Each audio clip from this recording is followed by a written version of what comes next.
Guys, welcome back to our channel. എന്തൊക്കെയുണ്ട് വിശേഷം? ഇന്ന് ഞാൻ വന്നിട്ടുള്ളത് തംബ്നെയിലിൽ കണ്ടിട്ടുള്ളത് പോലെ തന്നെ നമ്മളൊരു സ്കൂളിൽ ജോയിൻ ചെയ്യുന്ന സമയത്ത് നമുക്ക് എന്തൊക്കെ ബെനഫിറ്റ് കിട്ടും, നമ്മുടെ കുട്ടികളെ ആ സ്കൂളിൽ തന്നെ അഡ്മിഷൻ കിട്ടോ, അവിടെ തന്നെ കിട്ടോ എന്നുള്ള കാര്യങ്ങളൊക്കെയാണ് ഞാൻ ഇന്ന് പറയാൻ പോകുന്നത് കേട്ടോ. അപ്പോൾ ഒരു സ്കൂളിൽ ജോയിൻ ചെയ്യുന്നതിന് മുമ്പ് തന്നെ, ഓഫർ ലെറ്റർ കിട്ടുന്നതിന് മുന്നേ തന്നെ നമുക്ക് HR ഡിസ്കസ് ചെയ്യാം എന്തൊക്കെയാണ് നിങ്ങൾ തരുന്ന ബെനിഫിറ്റ്സ്. ഇൻഷുറൻസ് എനിക്ക് വേണം എന്നുള്ളത് പറയാം. ഇൻഷുറൻസ് കിട്ടുമോ എന്നുള്ളത് മാക്സിമം ട്രൈ ചെയ്ത് നോക്കാം. നല്ല സ്റ്റാൻഡേർഡ് സ്കൂൾസ് ഒക്കെ ആണെങ്കിൽ ഇൻഷുറൻസ് അവർ പ്രൊവൈഡ് ചെയ്യുന്നതാണ്. അപ്പോൾ അത് ഫുൾ കവറേജ് ആയിട്ടുള്ള നല്ല ഹൈ എൻഡ് ആയിട്ടുള്ള ഇൻഷുറൻസ് ആയതുകൊണ്ട് തന്നെ ഈവൻ ആയുർവേദം വരെ കവർ ചെയ്യുന്ന തരത്തിലുള്ള ഇൻഷുറൻസ് സ്കൂൾസ് പ്രൊവൈഡ് ചെയ്യുന്നുണ്ട്. എസ്പെഷ്യലി ജംസിലൊക്കെ ആണെങ്കിൽ അങ്ങനത്തെ ഇൻഷുറൻസ് ആയിരിക്കും കൂടുതലും പ്രൊവൈഡ് ചെയ്യുന്നത് കേട്ടോ. അപ്പോൾ നമുക്ക് ഹോസ്പിറ്റൽ കേസിനൊക്കെ പോകുന്ന എന്നുണ്ടെങ്കിൽ നമ്മുടെ കാര്യങ്ങളെല്ലാം കംപ്ലീറ്റ്ലി ആ ഒരു ഇൻഷുറൻസിൽ കവർ ചെയ്തോളും. പക്ഷെ നമ്മുടെ കുട്ടികൾക്കും ഹസ്ബൻഡിനും ഒന്നും അത്ര വലിയ ഇൻഷുറൻസ് കിട്ടാൻ ചാൻസ് ഇല്ല. എന്നാലും ചില സ്കൂളുകളിൽ കൊടുക്കുന്നുണ്ട്. അതർ നാഷണാലിറ്റീസിനല്ല, ഫോറിൻ കൺട്രീസിലുള്ളവർക്ക്, UK, US, കാനഡ എന്നുള്ള ആ ഒരു സ്ഥലങ്ങളിലൊക്കെ ഉള്ളവർക്കാണെങ്കിൽ അങ്ങനത്തെ ഇൻഷുറൻസും സ്കൂൾസ് പ്രൊവൈഡ് ചെയ്യുന്നുണ്ട്. നമുക്കുള്ളത് നമ്മൾ ചോദിച്ചു നോക്കുക, ഇൻഷുറൻസ് പ്രൊവൈഡ് ചെയ്യോ, കുട്ടികൾക്ക് എങ്ങനെയാണ് ഫീസ് റിഡക്ഷൻ വരുന്നത്, എനിക്ക് ഒരു കുട്ടിയുടെ ഫുൾ ഫീ വേവ് വേണം എന്നുള്ളത് പറയാം. അപ്പോൾ അവരുടെ പോളിസി അനുസരിച്ചിട്ട് ചില സ്കൂളുകൾ 100% ട്യൂഷൻ ഫീ വേവർ തരും. നമുക്ക് ട്രാൻസ്പോർട്ടേഷന്റെ പൈസ മാത്രം അടച്ചാൽ മതിയാവും സ്കൂളിലേക്ക്. ബാക്കി ഒന്നും തന്നെ അധികം എക്സ്പെൻസ് അല്ലായിരിക്കും. ട്യൂഷൻ ഫീയും കാര്യങ്ങളും എല്ലാം സ്കൂളുകാർ തന്നെ എടുക്കുന്നുണ്ട്. ബുക്ക്, യൂണിഫോം, പിന്നെ എക്സ്ട്രാ ഇങ്ങനെ ചില സമയത്തൊക്കെ എക്സ്കർഷന് പോവുക, അങ്ങനെയുള്ള ഫീസസ് ഒക്കെ നമ്മൾ കൊടുക്കണം. ട്രാൻസ്പോർട്ടേഷനും കൊടുക്കേണ്ടതായിട്ട് വരും കേട്ടോ. ചില സ്കൂൾസിലാണെങ്കിൽ അതും നമുക്ക് ചോദിക്കാം ഇന്റർവ്യൂവിന്റെ ടൈമിൽ. ആഫ്റ്റർ സ്കൂൾ ആക്ടിവിറ്റീസ് പ്രൊവൈഡ് ചെയ്യും. അതായത് ഒരു ചെറിയ കുട്ടിയുടെ ഒക്കെ ക്ലാസ് ആണെങ്കിൽ, ഫോർ എക്സാമ്പിൾ UKG പഠിക്കുന്ന കുട്ടിയാണെങ്കിൽ 12:30 ഒക്കെ ആകുമ്പോൾ സ്കൂൾ കഴിയും. പക്ഷെ ടീച്ചർ ആയിട്ടുള്ള നമുക്ക് ക്ലാസ് കഴിയുന്ന 3 o'clock 3:30 ഒക്കെ ആയിരിക്കും. അപ്പൊ അതുവരെ ആ കുട്ടികളെ അവിടെ സ്റ്റേ ചെയ്യിക്കാൻ വേണ്ടിയിട്ട് സ്പെഷ്യൽ ആയിട്ടുള്ള ക്ലാസ്സസ് ഒക്കെ പ്രൊവൈഡ് ചെയ്യുന്നുണ്ട് കുറെ അധികം സ്കൂളുകൾ. അങ്ങനെ ഉണ്ടോ എന്ന് ചോദിക്കാം. അങ്ങനെ ഉണ്ടെങ്കിൽ നമുക്ക് ഡേ കെയർ കൊടുക്കേണ്ട ഒരാവശ്യം വരുന്നില്ല.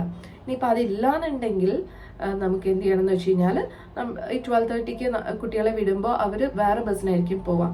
അപ്പം നമുക്ക് വീട്ടിൽ ഒരാൾ പിക്കപ്പ് ചെയ്യാൻ വേണം.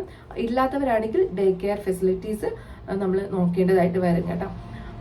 ബെറ്റർ എന്ന് പറയുന്നത് ഇതേപോലെ എക്സ്ട്രാ ആക്ടിവിറ്റീസ് ഒക്കെ ഉള്ള സ്കൂളിലാണ് നമ്മൾ ജോയിൻ ചെയ്യാൻ ഉദ്ദേശിക്കുന്നതെങ്കിൽ ദാറ്റ് ഇസ് ബെറ്റർ. നമ്മൾ പോകുന്ന സമയത്ത് നമ്മുടെ കുട്ടിയെ വിളിച്ചിട്ട് നമുക്ക് പോകാനായിട്ട് പറ്റും.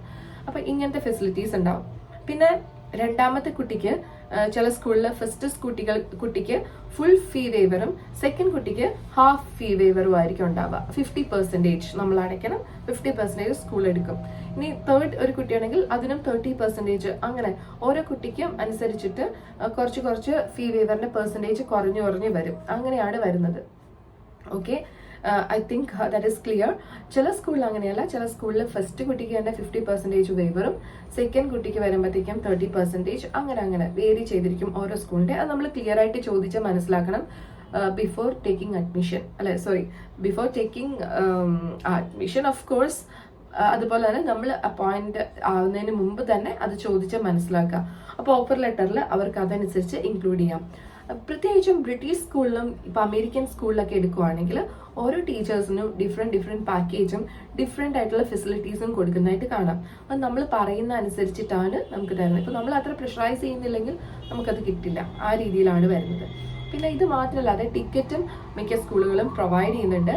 അപ്പൊ നമുക്ക് നാട്ടിലേക്ക് 2 വർഷത്തിലൊരിക്കൽ അല്ലെങ്കിൽ ഓരോ വർഷം അങ്ങനെയുള്ള ടിക്കറ്റ്സും പ്രൊവൈഡ് ചെയ്യുന്നുണ്ട്.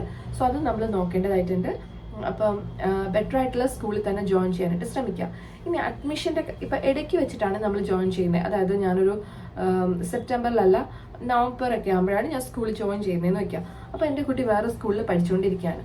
അപ്പൊ കുട്ടിയെ ഈ സ്കൂളിലേക്ക് മാറ്റണം എന്നുണ്ടെങ്കിൽ നമ്മൾ നേരത്തെ റിക്വസ്റ്റ് ചെയ്തിട്ട് ചിലപ്പോൾ ഒരു ക്ലാസ്സിൽ ഇപ്പോൾ ഇത്ര നമ്പർ ഓഫ് സ്റ്റുഡൻസ് ഉണ്ടാവുമല്ലോ, അത് ഫുൾ കപ്പാസിറ്റി ഫിൽഡ് ആണ് എങ്കിൽ നമ്മൾ വെയിറ്റ് ചെയ്യണം. അപ്പോൾ ഓരോ ടേമിലും ചിലപ്പോൾ കുട്ടികൾ പോകാൻ ചാൻസ് ഉണ്ട്. വേറെ സ്കൂളിലേക്ക് പോവോ, പേരൻസിന്റെ ട്രാൻസ്ഫർ കാരണം പോവാം, ചിലർ നാട്ടിലേക്ക് പോവാം, അങ്ങനെയൊക്കെ കരിക്കുലം മാറാം. അങ്ങനെയൊക്കെ വരുന്ന സമയത്ത്, അവിടെ വേക്കൻസി വരുന്ന സമയത്ത് നമ്മുടെ കുട്ടികളെ അങ്ങോട്ടേക്ക് ജോയിൻ ചെയ്യാനായിട്ട് പറ്റും. അപ്പൊ അങ്ങനെ ഒരു ഇതുണ്ട്. അപ്പൊ നേരത്തെ തന്നെ അവിടെ 500 dirhams ആണ് മിക്ക സ്കൂളുകളിലും നമ്മളിങ്ങനെ രജിസ്റ്റർ ചെയ്യാനുള്ള ഫീയോ. ആ രജിസ്റ്റർ ചെയ്തിട്ട് അവിടെ ഇടാം. അപ്പോൾ നമുക്ക് ഫസ്റ്റ് ചാൻസ് തന്നെ ടീച്ചേഴ്സിന്റെ മക്കൾക്ക് തന്നെ കിട്ടും. കാരണം അത് മസ്റ്റാണ് നമ്മുടെ ടീച്ചേഴ്സിൻ്റെ മക്കൾക്ക് അവിടെ അഡ്മിഷൻ കൊടുക്കണം എന്നുള്ളത്. പക്ഷേ ഇങ്ങനെ കപ്പാസിറ്റി ഫില്ലായാൽ മാത്രം ആണ് നമുക്ക് വെയിറ്റ് ചെയ്യേണ്ടി വരാം. സോ അങ്ങനെയുള്ള കേസിൽ നമ്മൾ വെയിറ്റ് ചെയ്തിട്ട് അഡ്മിഷൻ എടുക്കും. അപ്പോൾ ഇതാണ് ഓൾ അബൌട്ട് അഡ്മിഷൻ. പിന്നെ ഇപ്പോൾ ജെംസ് പോലെയുള്ള സ്കൂളിലാണ്, ഫോർ എക്സാമ്പിൾ ഇപ്പോൾ ഞാൻ ബ്രിട്ടീഷ് കരിക്കുലത്തിൽ ജോയിൻ ചെയ്തു എന്ന് വയ്ക്കാം. അങ്ങനെ വരുമ്പോൾ ബ്രിട്ടീഷ് കരിക്കുലത്തിൽ ഫുൾ വേവർ ഉണ്ടാവും. അതായത് ഒരു പൈസ പോലും അടയ്ക്കേണ്ട ആവശ്യമില്ല, ട്യൂഷൻ ഫീ ഫുൾ അടയ്ക്കേണ്ട, ആ സ്കൂളിൽ തന്നെ പഠിപ്പിക്കാൻ. ഇനി അതല്ല, ഏതെങ്കിലും ജംസ് ഗ്രൂപ്പിന്റെ ഏതെങ്കിലും ഒരു സ്കൂളിലും നമുക്ക് ചേർക്കാം. CBSE ചേർക്കണമെങ്കിൽ CBSE ചേർക്കാം, അവരുടെ വേറെ ഏതെങ്കിലും കരിക്കുലം ഉണ്ടെങ്കിൽ അതിലും ചേർക്കാൻ പറ്റും. അപ്പം നമ്മുടെ ആ സ്കൂളിന്റെ, നമ്മൾ ജോയിൻ ചെയ്ത സ്കൂളിന്റെ ഫീസ് സ്ട്രക്ചർ അനുസരിച്ചിരിക്കും. ഫോർ എക്സാമ്പിൾ ഇപ്പം എന്താണ്, ഇപ്പോൾ ഒരു നല്ല സാലറി പാക്കേജ് ഉള്ള ഒരു സ്കൂളിൽ നമ്മൾ ജോയിൻ ചെയ്തു, മാത്രമല്ല ട്യൂഷൻ ഫീസും ആ സ്കൂളിൽ നല്ല ഹൈ ആണ്. അങ്ങനെ ഒരു സ്കൂളിലാണെങ്കിൽ നമ്മൾ വേറെ ഏത് സ്കൂളിൽ ചേർത്താലും നമുക്ക് ഫീ അടയ്ക്കേണ്ടി വരില്ല. പക്ഷെ ഞാൻ ചേർന്നിട്ടുള്ള ബ്രിട്ടീഷ് കരിക്കുലത്തിന്റെ തന്നെ ഇപ്പൊ ജംസിലൊക്കെ ആണെങ്കിൽ പ്രീമിയം സ്കൂൾസ് അങ്ങനെ ഓരോ ലെവലുണ്ട് സ്കൂൾസിന്. അപ്പൊ ഏറ്റവും ലോ ലെവലിലുള്ള സ്കൂളാണെങ്കിൽ ഫീസ് സ്ട്രക്ചറും കുറവായിരിക്കും ബ്രിട്ടീഷ് കരിക്കുലം ആയാൽ പോലും.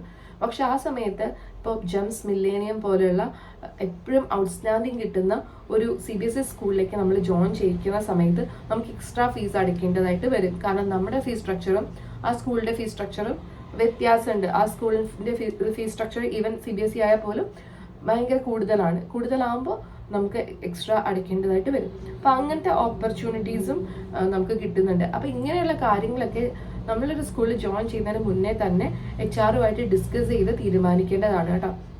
അപ്പൊ ഇതാണ് ഓൾ അബൌട്ട് അഡ്മിഷൻ. അപ്പൊ നിങ്ങൾക്ക് ക്ലിയർ ആയി എന്ന് വിചാരിക്കുന്നു.